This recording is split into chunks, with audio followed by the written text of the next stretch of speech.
Okay guys, so dalam video kali ni aku nak tunjukkan pada korang kenapa duit bukanlah segala-galanya. So pastikan korang tengok sampai habis.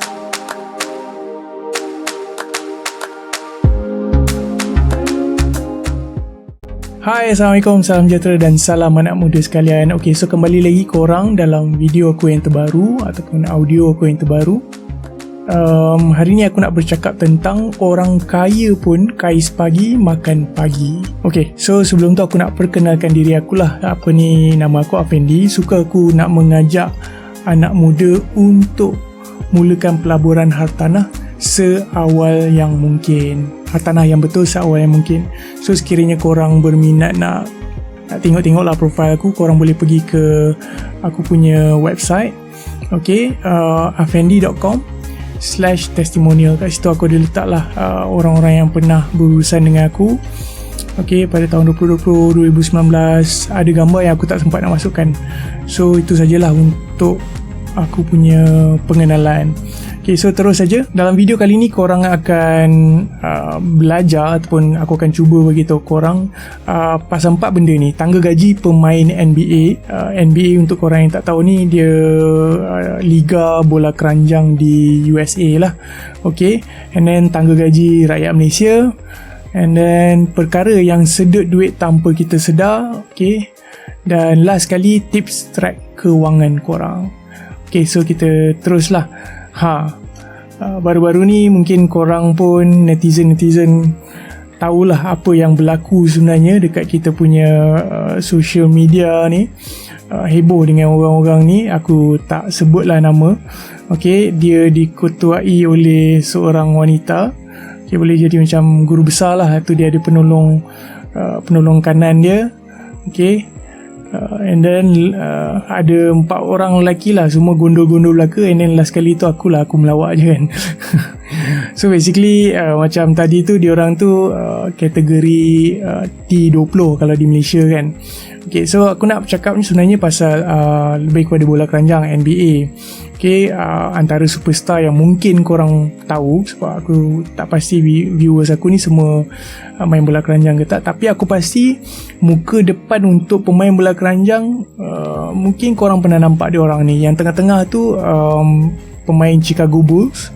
Okay, Jordan. Even sampai sekarang pun kasut-kasut dia sangat popular, terutama sekali di kalangan orang-orang hypebeast lah. Budak-budak hypebeast confirm tahu ada Jordan. And then yang belah kanan ni Kobe Bryant, dia main untuk Lakers. Dia disponsor oleh Nike. Dan belah kiri ni LeBron James. So dia orang pakai number 23. Jordan nombor 23, LeBron James nombor 3, si Kobe Bryant je 24. Okay, so ni antara muka-muka all-star yang biasalah terpampang dekat depan untuk bola keranjang, sukan bola keranjang. So basically kalau kita nampak dia orang ni, mesti kita tahu dia ni mesti golongan kaya raya ni kan. Sama je macam yang T20 yang aku tunjuk awal-awal tadi tu kan. Okay, tapi baru-baru ni aku tertarik lah nak tengok, nak bacakan news yang terbaru daripada NBA sendiri, di mana CJ McCollum. Okay, aku tak pasti, aku rasa korang pun sendiri tak tahu siapa CJ McCollum ni kan. Okay, clarifies comment about NBA player living paycheck to paycheck.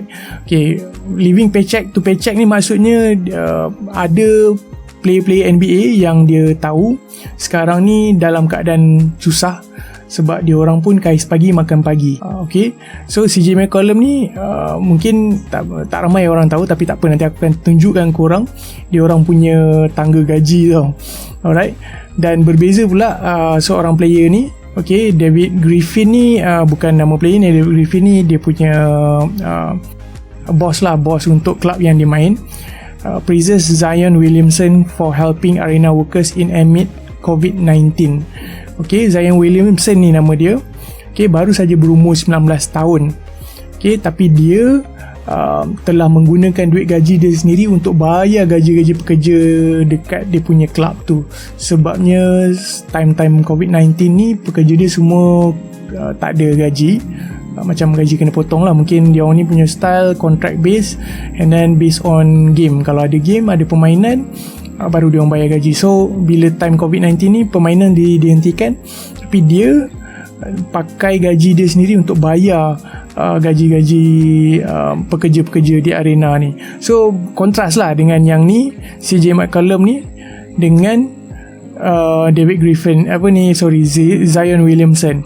So aku nak tunjuk kat korang dia orang punya gaji lah. Okay. So ni CJ McCollum, orang yang pertama sekali aku tunjuk tadi. Okay, dia berumur 28 tahun. Guard ni position di dalam basketball. Okay, dia main untuk Trail Blazers.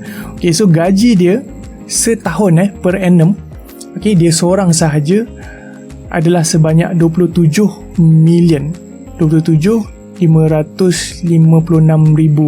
Inilah yang atas kalori ni korang mungkin nampak, setahun annum sebab dia 28 tahun. Biasanya atlet-atlet ni dia start main daripada umur 17-18 tahun macam tu.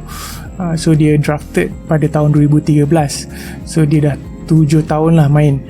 So sekarang ni dia consider senior player, 27 million setahun. Okay, tu gaji dia 27 million setahun. Okay, so aku nak tunjuk ni Zion Williamson. Okay, pada dia consider tahun pertama 19 tahun. Okay, dia main untuk Pelican. Forward ni dia punya position lah. So gaji dia setahun 9,757,000. Kau bayangkan umur 19 tahun, setahun gaji 9 million. Dia decide untuk, macam aku tunjuk tadi, untuk tolong pekerja-pekerja yang tak bayar gaji. Tapi yang macam CJ McCollum ni pula, dia cakap dia tahu, dia kenal ada player-player basketball yang masih lagi kais pagi makan pagi. So basically dia tak kata diri dia lah yang kais pagi makan pagi ni, tapi dia kata most of orang-orang yang dikeliling dia tu macam tu. So mungkinlah gaji-gaji yang rendah kan, minimumnya gaji ke kan, berbanding macam dia orang semua gaji million-million. Tapi aku nak tunjuk kat korang gaji minimum dekat NBA sendiri. Nanti aku akan tunjukkan lah. So yang ni apa yang CJ McCollum nampak. Dia kata based on pengalaman dia dan research yang dia telah buat, okay, orang-orang macam ni ada. Maknanya dalam NBA diorang even though gaji besar, tapi diorang still lagi ada masalah kewangan. Lagi-lagi bila time COVID-19 ni, diorang masih lagi kais pagi makan pagi kan. Okay, samalah macam para artis kita yang viral baru-baru ni kan. Dia kata macam tu lah yang diorang claim. Tapi kita tak cakap pasal tu, kita cakap pasal player basketball ni. Okay, so and then dia bagi tahu dalam point berita tu, dia bagi tahu salah dia orang ni player basketball ni biasanya dia salah buat keputusan kewangan. And then kebiasaannya dia orang ni adalah orang yang kaya generasi pertama. Maksudnya dalam family dia orang tak pernah ada lagi kaya yang dapat setahun gaji 10 million tu, tak pernah lagi. So mungkin anak dia satu-satunya yang baru dapat gaji 10 million setahun. So dia orang boleh kata macam terkejut lah, macam culture shock lah. Oh, anak dia dapat 10 million. So confirm lah anak dia akan bagi pada mak ayah dia untuk handle apa benda semua kan. So kalau mak ayah dia pun tak pernah handle 10 million setahun, macam mana? So itu yang dia cuba nak bagi tahu. Dan biasanya tak ada pengalaman untuk urus duit yang banyak.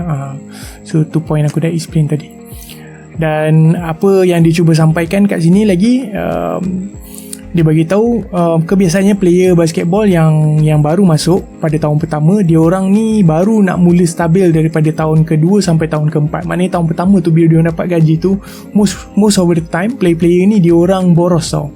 Okay, and then pada tahun kedua dalam within that range pun dia orang sebenarnya baru nak cuba lantik pengurus kewangan. Korang bayangkan kalau korang jadi pengurus kewangan dekat US and then korang target klien-klien korang tu NBA player je. Dia orang ni gaji dah macam tadi tu 10 million. Korang biasanya fee kan nak arrange nak manage dia orang punya investment account mungkin 3%, 2.5% kalau cash punya term kan. Ni aku cakap pasal unit trust ke kan. Biasanya dalam 3-4%, 5% kalau cash punya investment kan. So bayangkan kalau korang kerja kat sana, banyak gaji korang juga, korang pun consider boleh jadi millionaire juga. And then dia kata bila game stop macam ni, dia orang start lah. Okay, tak kisahlah sama ada korang ni jenis ada duit atau tak ada duit. So yang ni adalah apa orang kata perspektif yang berbeza CJ McCollum dengan Zion Williamson. So perspektif dia orang berdua ni sangat berbeza, sangat kontra. Okay, padahal dia orang ni dah sangat kaya tau. So aku nak tunjuk kat korang macam mana aku boleh declare dia orang ni consider super duper rich, so that korang dapat idea apa benda yang aku cuba sampaikan ni. Okay, dia orang ni sebenarnya bukanlah gaji dia bukan biasa. Kalau korang kata korang main basketball dekat Malaysia contohnya kan, most probably kita faham lah kalau main bola keranjang ataupun main sukan dekat Malaysia, kecuali bola sepak. Dekat Malaysia bola sepak quite well lah kan. Tapi kalau kau ni pemain bola keranjang, sukan bukannya sukan nombor satu negara, bila dah habis kau punya time untuk main sukan tu, mungkin kau boleh jadi coach. So tu logik lagi lah. Tapi dia orang ni kau bayangkan, ni yang tadi tu aku tunjuk superstar ataupun CJ McCollum tu pun bukanlah superstar, tapi dia well known punya player dan very skillful, pun gaji setahun 27 million. Korang bayangkan yang ni aku search dekat statista.com. Okay, dia orang bagi tahu minimum annual player salary, maknanya ni gaji minimum untuk player-player NBA. Okay, so berapa? Dia tunjuk kat sini 582,000 USD Kalau di convert jadi ringgit berapa? Jadi dah 2 million dah tu. 2 million plus dah tu. Okay, so ini aku just nak bagi konteks. Okay, ni tangga gaji untuk rakyat Malaysia B40. Okay lah, ini lah min dia 2,800 sebulan.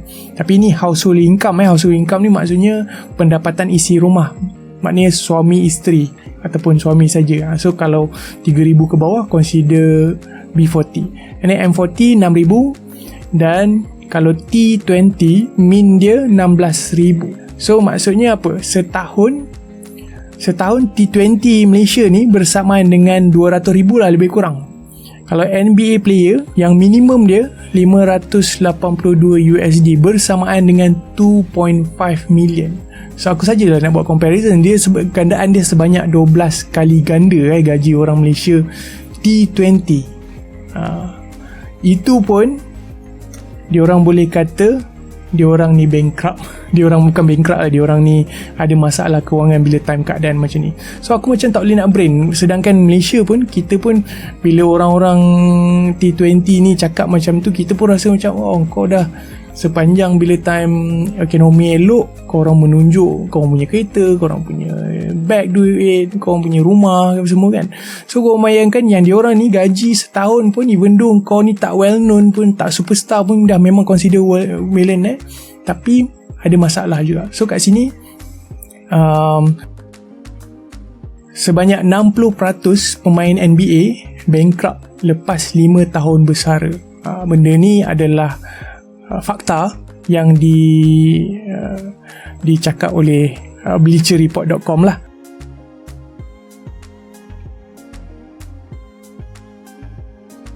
Okay, so benda ni disebut di dalam bleacherreport.com. Alright, so aku pun macam cubalah nak cari apa sebenarnya antara player-player ni buat. Okay, kalau 60% tu consider kalau satu community liga. Okay, and then bila dia orang retired, sebanyak 60% tu declare bankrupt lepas 5 tahun.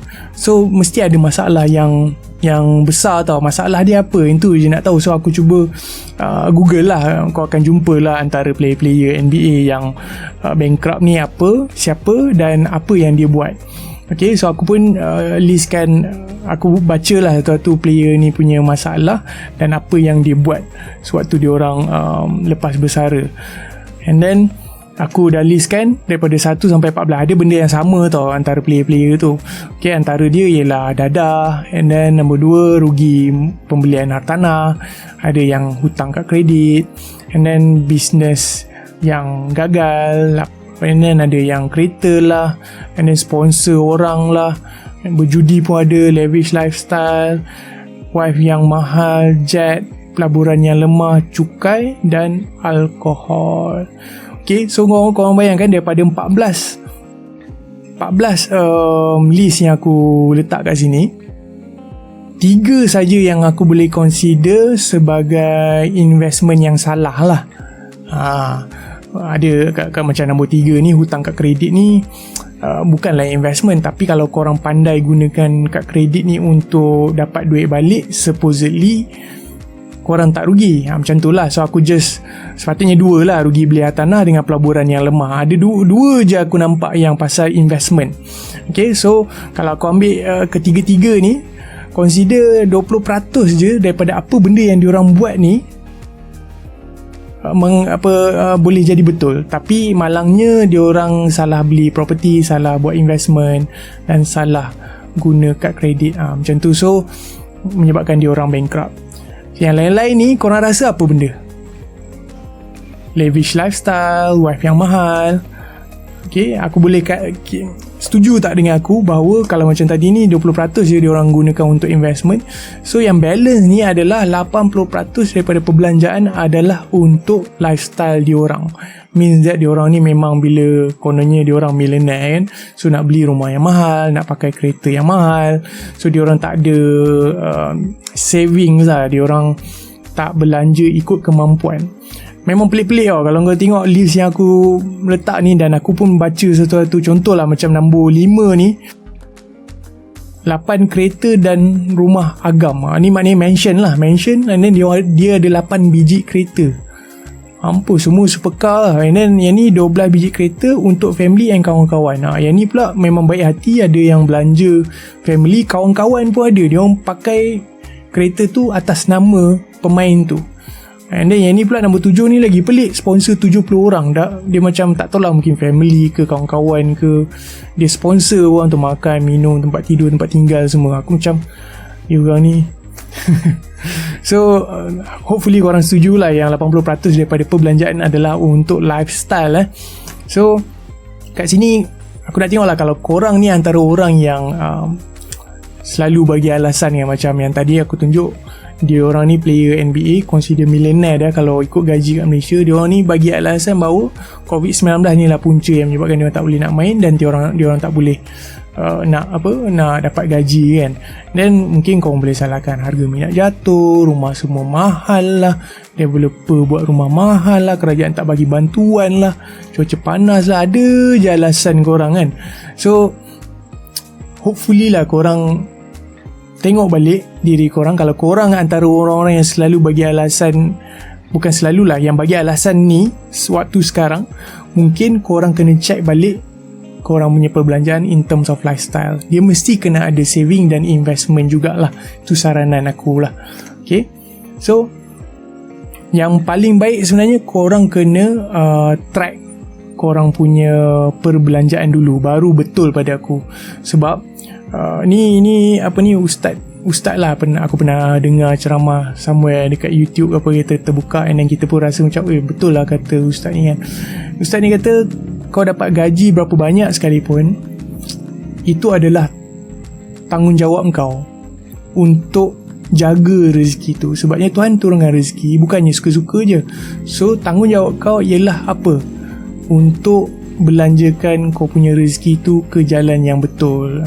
Mungkin untuk anak bini, family, kau sedekah sikit. So itu adalah tanggungjawab kau, dan kau perlu track setiap satu kau punya perbelanjaan tu, supaya maknanya ialah tu tanggungjawab yang Tuhan bagilah. Tuhan turunkan rezeki, so kau bertanggungjawab lah untuk listkan apa, ataupun kau kena track setiap satu perbelanjaan korang. Contoh sebulan tu apa yang kau belanjakan untuk makan minum, apa yang kau belanjakan untuk bersukaria, apa yang kau belanjakan untuk investment, bukan belanjakan, apa yang kau gunakan untuk ketepikan dan masuk kepada emergency fund, macam keadaan sekarang ni kan. So aku nak suggest pada korang, sekiranya korang ni ada masalah kewangan kan, so aku nak suggest pada korang, bila masa hadapan, hopefully apa yang berlaku pada hari ini dia menjadi pengajaran untuk kita di masa hadapan. So apa yang korang perlu buat ialah korang perlu listkan semua perbelanjaan korang, and then keep track satu per satu. Okay, so aku nak bagi satu tips di mana macam aku sendiri pun keep track aku punya perbelanjaan setiap bulan.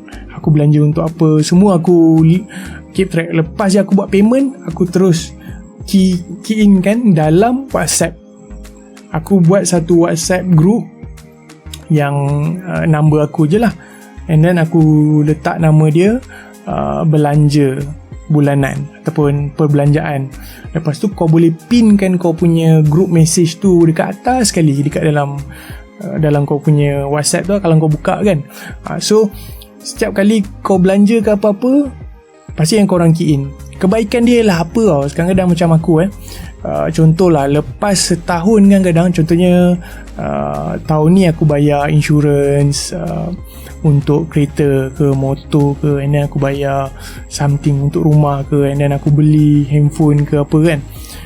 Setahun kemudian kadang-kadang kau dah lupa tau berapa yang korang bayarkan insurans pada tahun lepas. Contohnya kau just nak keep track je kan, sebab kau nak ingat balik berapa kau bayar insurans tahun lepas. So kau boleh search dekat dalam platform WhatsApp tu kebaikan dia lah pada aku. And then kau boleh keep track lah berapa kau belanja setiap bulan. Groceries kau buatlah satu nama groceries, apa benda ke, and then berapa harga. Tu je cukup je. So that setiap bulan kau boleh track. Kalau kau bayar bil, kau bayar TNB, api air, bil api air kan. So kau boleh track balik berapa yang korang buat payment. So senang lah kan kat situ. Itulah yang dimaksudkan keep track satu persatu perbelanjaan korang, supaya korang tak tersasar daripada belanja yang bukan-bukan banyak sangat. Okay, so in case lah aku just nak bagi apa orang kata impian lah pada korang. In case lah kalau korang gaji hari ni contohlah 3,000 ataupun 4,000 sekalipun, so korang kalikan dengan 12, sama macam pemain basketball tu punya gaji kan, dia kali 12 kan. Let's say lah gaji korang yang sekarang ni 1,000 and beza kalau gaji 1,000 korang kalikan dengan 12 jadi 12,000. Korang rasa cukup tak? So tu persoalan aku. Okay, so aku nak pasal kalau korang kata cukup, tinggalkan komen kat bawah. Kalau tak cukup ke apa-apa pandangan ke, korang tinggalkan kat bawah. So itu saja daripada aku. So ni soalan ni berapa banyak yang kita perlu lah sebenarnya kan. So itu saja daripada aku.